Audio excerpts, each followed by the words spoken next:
MTV is over with. One of the most popular television shows since we were kids when it came out, it's gone. No one's watching MTV anymore. People are not watching the TV. So the thought of change, oh my gosh, like if you just think you're going to keep doing the same thing, if I was running my TV spots on MTV and that's how I was successful, I'd be in trouble today. It's gone. So I think work in progress always, right? And you know, I I'll talk about the most recent successful business that I had the big exit on, right? An 8-figure exit. It was exciting, and I built it out of my barn. It was just me starting for a year.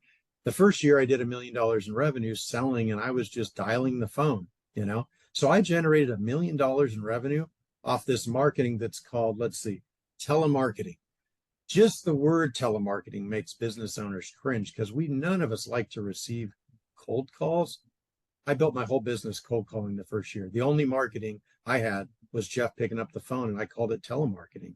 And I generated $1 million in revenue. It was hard and it a lot of rejection, but I didn't have any money to go advertise. Once I did $1 million in revenue and I made 200 grand, I would say I probably took 10% of my profit. What was that? 15 grand. And so, okay, now that I made 150, I'm going to spend 15,000 on advertising.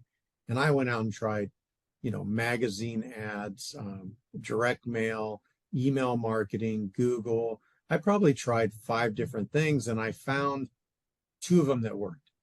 So then, and I could find that out within a month. Within 30 days, I knew running the ads, the leads would come in over a week or 2. It's pretty much, the test is over. You only need 30 days to see how many leads you get. I will say that sometimes I would test marketing, and if all 10 phone calls went to one sales rep and the sales rep go, the leads suck. I go, no, you suck.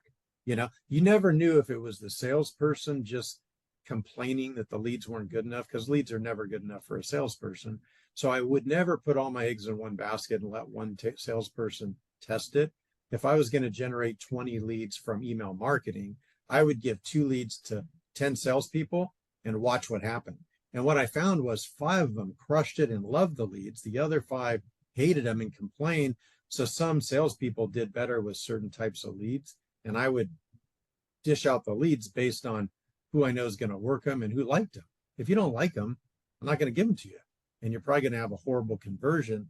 So I don't know, long answer to your question.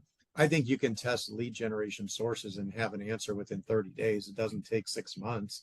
That's like the ad agency who says, oh, you got to sign a contract for a year to run $1 million worth of TV because that's how long it takes to build the brand. Well, that's how long it takes for them to get all their money. And then you're bankrupt at the end. I'm not real fond of television and branding campaigns that are super expensive that say it takes a year to decide whether to keep doing this. That's all in the ad agency's pocket. That's not for you, and that's unfortunate. A lot of advertisers and branding agencies, we're going to redo your logo and now you're going to be a millionaire because your logo colors. Give me a break. It's not about that.